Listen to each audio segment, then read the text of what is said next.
Bonjour à tous et bienvenue dans Masterpiece, l'émission qui parlera de comics, livres, jeux vidéo ou films qu'il faut avoir vu, lu ou joué pour être un vrai collectionneur. Aujourd'hui on va parler de Batman The Master Race, fait par Frank Miller, Brian Azzarello, Andy Kubert, Klaus Johnson, Brad Anderson et Alex Sinclair.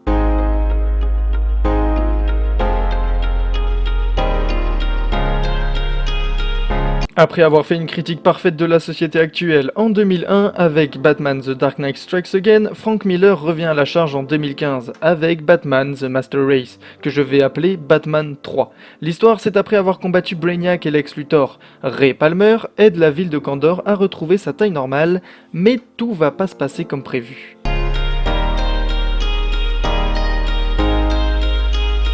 Les dessins sont beaux, 10 000 fois mieux que ceux d'avant. Des dessins détaillés, pas comme The Dark Knight Strikes Again. Ça fait plaisir. Les personnages sont plutôt bien représentés et leurs costumes sont en cohérence avec l'ambiance du livre, comme Flash par exemple, que l'on représente beaucoup plus sombre.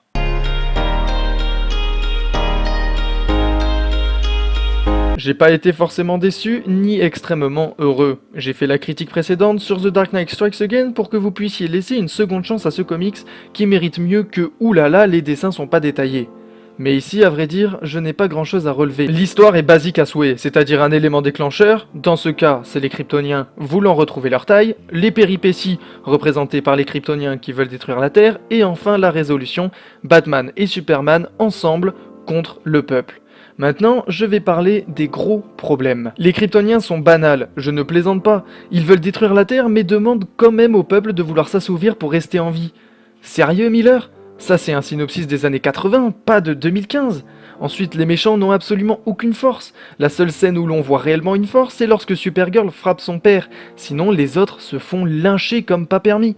Ils détruisent beaucoup de villes, de monuments, mais arrivés à Gotham, pluie de kryptonite, puis bagarre contre Superman qui les déglingue tous un par un. Alors bon, après il y a des choses bien, comme le dilemme de Supergirl entre ses parents, Wonder Woman ou Superman, donc être une Amazone ou kryptonienne, et à cela se rajoute simplement Krypton, où elle fait d'ailleurs ce choix-là, qui est pour moi très étrange, parce qu'elle va jusqu'à défier son père pour protéger son peuple. En fait, je vois ça comme un passage de la vie qui est l'adolescence, avec cette demande constante de conflit, de savoir se mesurer, surtout qu'elle est mise en parallèle avec Batgirl, qui elle est quelqu'un de plus adulte. Miller a justement voulu montrer la dualité entre les personnages, avec une qui veut s'affirmer car elle en a marre d'être dans l'ombre de ses parents, et l'autre qui veut briller mais en restant dans l'ombre de son mentor. Une dualité qui marche bien et à vrai dire, elle ne sert à rien dans l'histoire. Même si j'ai compris le parallèle avec les dieux et la planète Terre pour montrer qu'il n'y a pas que la planète qui fait des mauvaises choses, très beau clin d'œil à la fin par ailleurs, mais dans cette histoire, je ne vois aucune leçon de morale, à part 2-3 dialogues qui sortent plus ou moins du lot, avec des réflexions sur la mort, l'inspiration qu'ont les super-héros à notre égard, qui, en fait, en réalité, c'est pour dire que nous sommes nous-mêmes des héros, mais nous négligeons juste l'impact que nous avons sur chacun. Et enfin, avec la recherche perpétuelle du bonheur, alors que le bonheur se trouve devant nous. Mais il y a d'autres problèmes, certains membres de la Ligue de Justice viennent juste faire un coucou et c'est extrêmement dommage. Je pense à Green Lantern, Aquaman et Flash, parce qu'on les voit, ils font des choses, mais c'est presque comme s'ils n'existaient pas. Après bon, il n'y a pas que du mauvais, hein. Toujours un petit pic sur les politiciens, et même un politicien en particulier, coucou toi. La critique des gens qui, même s'il y a la fin du monde, ils préfèrent s'occuper de choses futiles qui n'apportent rien. D'ailleurs, on peut le voir avec le coronavirus, hein, ce qui prouve que ce récit s'ancre bien dans la réalité. Et il y a vraiment des gens qui écrivaient encore en abrégé par SMS en 2015 ? Bon, ça doit être son petit côté vieux jeu. Et enfin, je salue ne serait-ce que la fin qui fait rajeunir Bruce, comme pour dire que la saga The Dark Knight qu'il a fait revenait au début. Et à vrai dire, je trouve ça plutôt beau. En fait, pour moi, ce livre est le pilotage automatique de Miller. C'est classique, cool, mais pas assez complet ni assez long pour qu'il y ait une réelle tension, une réelle attache émotionnelle.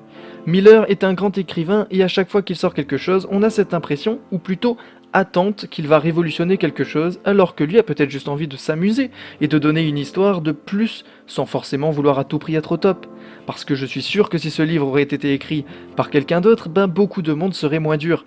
Franck, tu as été mon némésis dans cette émission, mais sache que je te remercie pour les récits que tu nous as fournis, parce que même s'il y en a que j'ai redécouvert avec une vision très différente, tous tes récits sont des classiques. Merci pour tout.